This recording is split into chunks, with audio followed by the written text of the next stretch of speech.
Jose Torres for Interactive Brokers.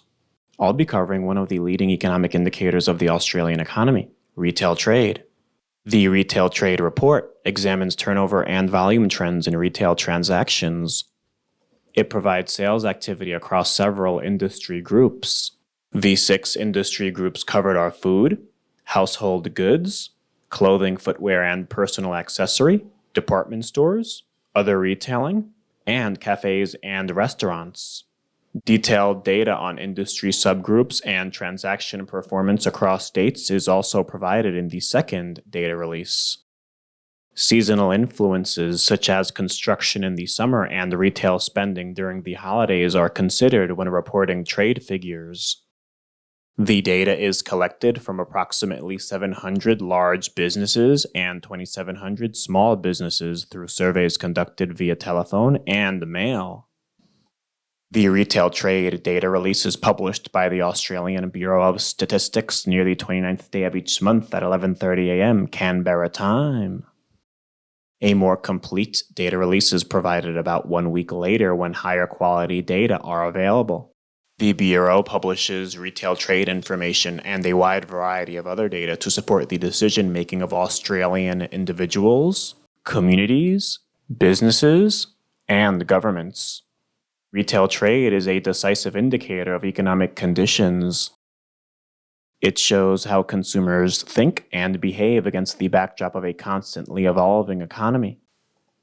As with most countries globally, Australia relies on domestic consumers to spend their incomes to stimulate the economy as their spending generates incomes for other businesses and individuals.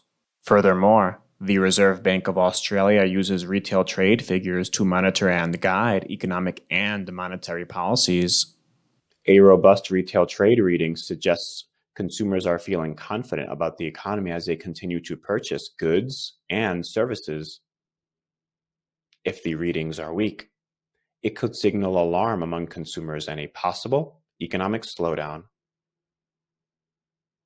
Businesses and the economy both grow when retail trade is strong, since it boosts revenues, earnings, and produces more jobs. In turn, this results in higher investment, more loan activity, increased tax revenue for governments, and greater GDP. In light of the globalization of the international economy and the significant impact of Australia's main trading partners, if retail trade in Australia slows, the global economy may decelerate as well. To forecast retail trade, we can look at leading economic indicators such as consumer and business sentiment to see how consumers and businesses feel about the present and future. Foot traffic, air passenger levels, and fuel sales to see if consumers are moving around. Employment, unemployment, and wages to see if a weakening labor market may add stress to consumer wallets and purses. In addition, we'd listen to the earnings calls and monitor the stock performance of some of the largest publicly traded companies for signs of a consumer slowdown or expansion. During a time of tighter monetary policy and higher interest rates, durable items such as automobiles, refrigerators, and furniture will cost more to purchase. It is pivotal to analyze consumer behavior in response to monetary policy changes by keeping an eye on the retail trade report.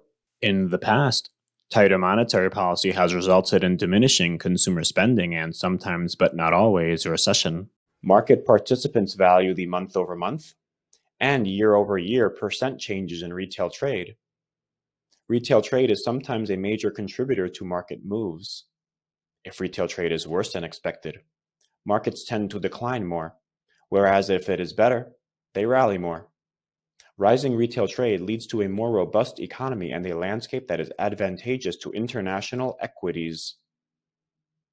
Evaluating retail trade for signs of economic deceleration or acceleration is an integral part of economic analysis.